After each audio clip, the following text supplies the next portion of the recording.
Grand Theft Auto 5 video, we are going to be talking about the dark and creepy secrets of Trevor's crew, including how he met characters like Wade, Ron, and even Chef. So those are the three characters we're going to be talking about today. They were highly requested in the comments section of my video I did the other day. We've got a ton of really creepy and dark things to look at in this video, so I know it's definitely going to be interesting. If you enjoy this kind of stuff, be sure to drop it a like, as well as let me know what other characters you might want me to look into in the comments section down below as well. But without the way, let's not waste any more time and let's get it started. Okay, so we're going to be starting with Wade, and there's not a whole lot known about Wade. We really meet him out of nowhere in Grand Theft Auto. He appears in the first cutscene where we meet Trevor, so he's kind of just like thrown at us into the game. And a lot of people were asking, you know, how did Trevor know Wade? It seems like kind of a weird relationship to have. Now, what is known of Wade is that he met Trevor in 2012. And because we know Grand Theft Auto 5 takes place in 2013, that's exactly 1 year before the game takes place. Now, it's stated in 2012 that Wade was on his way to something called The Gathering, which is a reference to the gathering of the Juggalos. Now, he was with a couple people, including Daisy Bell and Kush Chronic, and they stopped at Sandy Shores to buy some drugs. Now, when they stopped in Sandy Shores, this is actually where Wade met Trevor Phillips, who continued to look after him once his friends has quote-unquote abandoned him. So this is kind of weird. Trevor just suddenly befriends and looks after a random person that was coming to Sandy Shores to buy drugs. I'm assuming they were getting the drugs from Trevor himself, who likely at the time was still working on Trevor Phillips Enterprises or Industries or whatever it is, trying to, get his methamphetamine business going up in the desert. Now, Wade recalls it as really weird as his friends drove to a quarry with Trevor,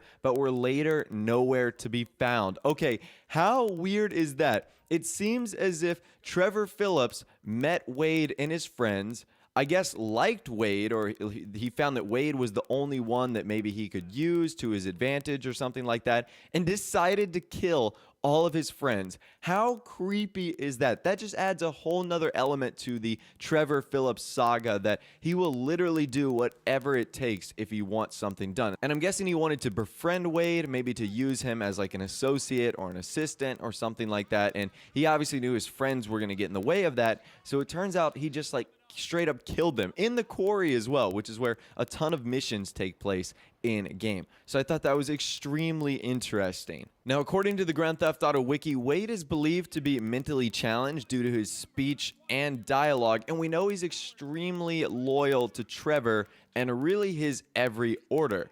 However, there seems to be a dark side to Wade that only comes up very slightly in the game, and if you don't catch it, you wouldn't have noticed it.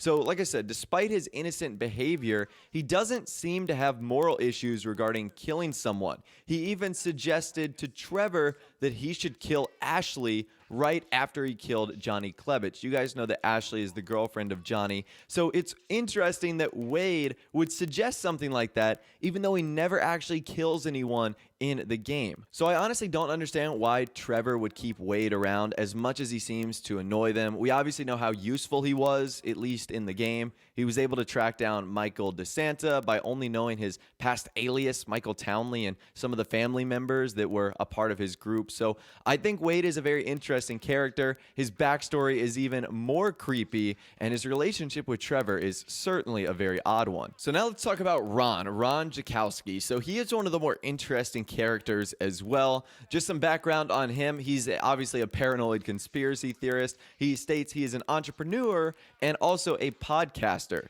So we know that he works with Trevor Phillips as a part of Trevor Phillips Enterprises, and he's also the host during the Blaine County Radio Community Hour on Blaine County Talk Radio.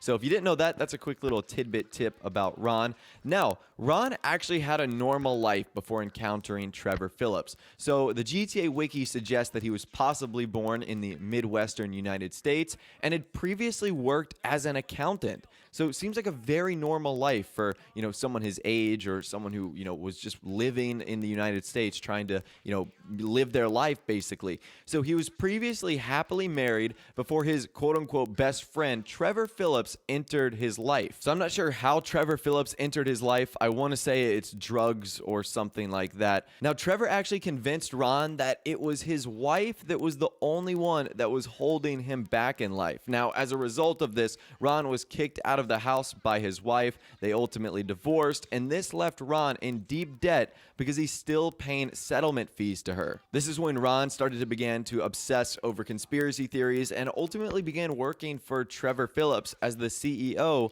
of Trevor Phillips Enterprises. Now, something also really weird about Ron, and this might indicate maybe what he's working on going forward. He mentions on his podcast that he's dealing in drone jamming technologies. So he definitely seems as if he is one of the crazier people in the game. But I still do think that's some very interesting background on Ron and how his life seemed to be so normal before he met Trevor Phillips. Now, something else that's not really pointed out regarding Ron is the fact that he wears a knee brace on his left leg. Now, the reason for this is unknown, but there's a strong possibility that it has something to do with Trevor. We know that Ron is super fearful of Trevor, that he's like a yes man to him. He is super obedient and fearful of him. So maybe this happened when Ron, disagreed or disobeyed Trevor, and then Trevor lashed out at him. We really don't know why Ron kind of walks with that limp and has that knee brace on. But I think it's another interesting part of his character and their relationship that I think is just going to be forever unknown. Okay, and finally, last but not least today, we are going to be looking at Chef. So Chef is a minor character in Grand Theft Auto, but he's an associate of Trevor Phillips, and I thought that, this would be important to include him in this as well. So Chef meets Trevor at an unknown point before the events of Grand Theft Auto 5. Now, during the mission, the Polito Score, Chef actually states that his job interview for Trevor was needing to rob cash from a gold guy who was in Sandy Shores in order to get $50,000 from the score, and then burying with Trevor the corpse of the guy and his bodyguards in a junkyard. So how about that for a job interview? You rob a store, you kill the guy, and then you bury him and his bodyguards in a junkyard. So that's a really interesting way to obviously get involved with Trevor Phillips. And obviously, since we know he was still working with him to that day, it seems as if Chef definitely got the job. Now, I think that this gold incident in Sandy Shores might actually still haunt Chef to this day, or at least it's still something that he thinks about. Because in the big score, if he is placed as the first gunman while he's loading the bricks into the gauntlet, he'll make little references to the gold classification in the periodic table, saying in quote, gold AU atomic number 79. So I think it definitely still haunts him to this day about that. So I thought that was very, very interesting right there. And something else that's weird about Chef is he probably believes Ron's conspiracy theory about lizard people taking the form of humans to work for the government. So Ron believes that lizard people are going to take over the world. I think he's convinced Chef that that's going to happen as well, because in the big score, he shouts about the cops being lizard people if he is the second gunman. So bottom line, Trevor hangs out with some of the weirdest people of all time. I mean, it's hard to explain some of the things they do in game, but hopefully this video gave you a little bit of a better insight once again on their creepy past, some really scary details that you might not have known about them, including how they met and obviously their association.